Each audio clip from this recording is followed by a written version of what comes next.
Last week, Father talked about the wonderful holiday classic, It's a Wonderful Life. And if you haven't had a chance to see the movie this year, or maybe you've never seen it, definitely put it on the list of things to do this holiday season. It's a wonderful story. It's a story of a man who contemplates taking his own life and sees through this wonderful gift that God gives to him that his life is wonderful. It doesn't go the way that he thinks it ought to go or the way he had planned, but he sees that he truly has lived a wonderful life.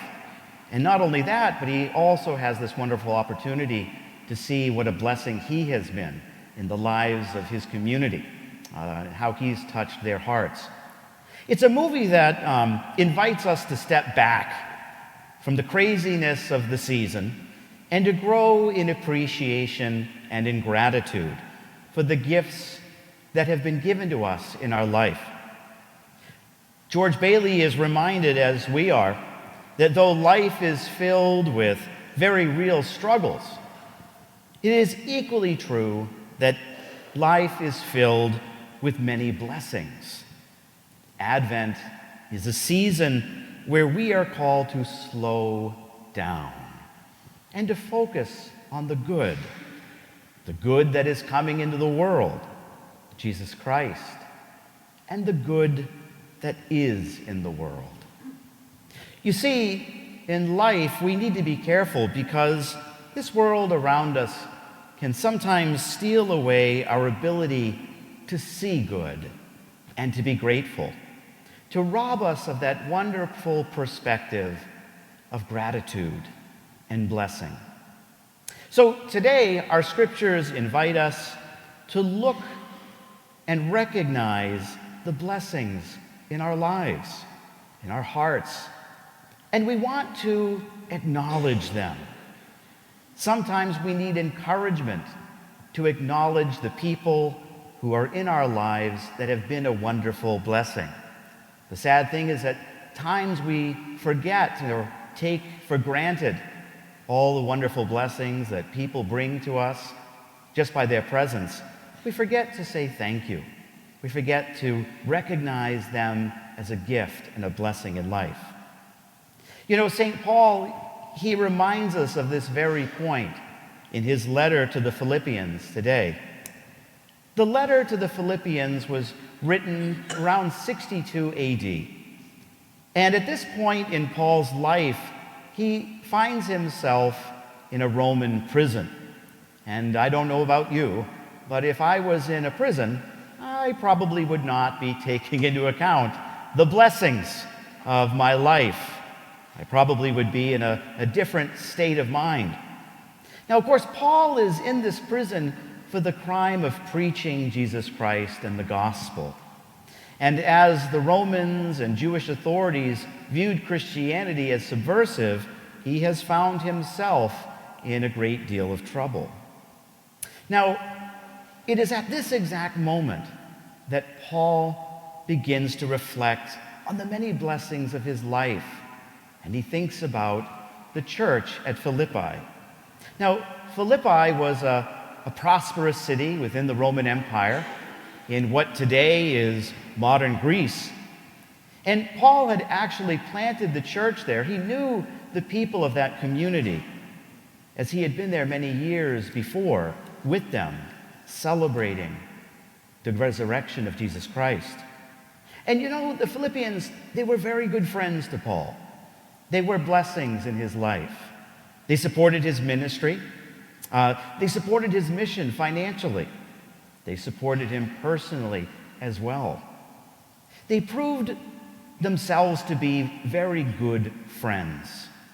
And at that point, at that time of suffering in his life, as he is persecuted for his faith in Jesus Christ by his enemies, Paul sits back and slows down and thinks about the Philippians.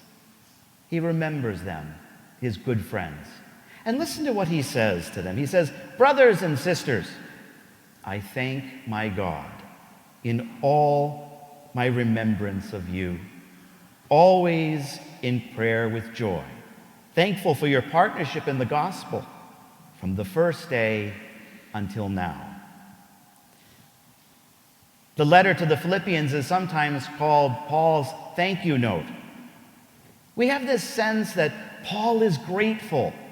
He's grateful for the presence of the people of Philippi in his life. And he lets them know it. He lets them know that he is thankful for them every time he thinks on them. That he is filled with joy, and he recognizes the many blessings that they have brought to his life. And you know, I wonder to myself, can I think of someone like that in my life? And I think the scriptures invite us to do just that. Can we think of someone in our lives today or in the past that has touched us in such a way that we are filled with gratitude? We are filled with wonder at the love that they have shared with us. Now, people tend to fall broadly into two categories in life. First, we consider those people who have been a blessing in a previous season of our life.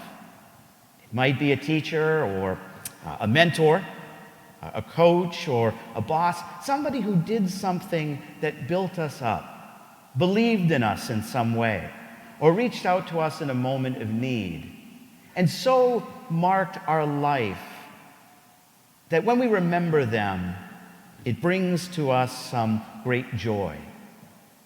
The second category of people are, of course, those who are blessings in our lives right now.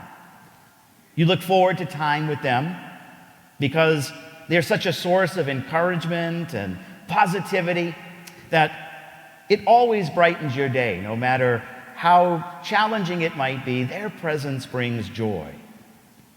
You know, and maybe they're a constant. Maybe they've been with you and for all of your life, and they've just been this consistent blessing in your life. It seems like they've always been there. And you know, the sad thing about life is that sometimes we take those very important people in our lives for granted. You know, we sort of expect that they're going to be there. You know, and I think that must have been part of George Bailey's life. You know, people sort of just expected him to always be there, expected him to be that wonderful source of stability and joy in that community.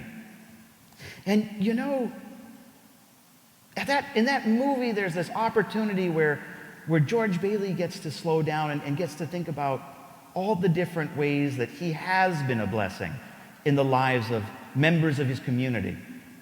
And then he takes the moment to realize that they have been blessings to him, that he has enjoyed many blessings because of their presence in his life. It asks the question, or begs the question, who are the people who are blessings to you and to me? You know, at the end of the day, life comes down to two things: relationships and the work of our life. And as human beings, we are made to connect with one another. We're made to connect with others. We need relationships of all different kinds. At the same time, we strive to work. We have that desire to get things done, to accomplish things in life through work.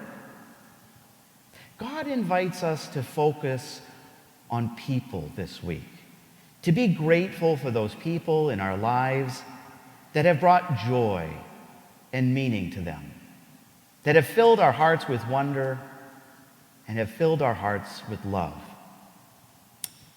And he invites us to take time to sit and pray for them and to think about them.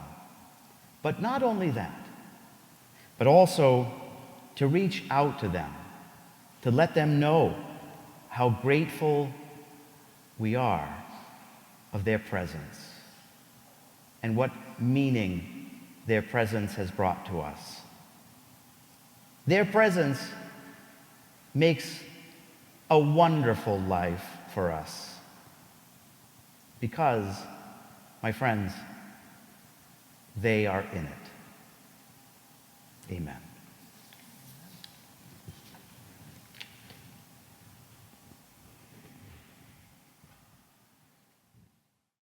Don't forget to follow St. Patrick's on Facebook or subscribe on YouTube. And please join us for any of our live stream masses this weekend. Details are below in the description. God bless you. Like burning incense, O Lord, let my prayer rise up to you. Like burning incense, O Lord, let my prayer rise up to you.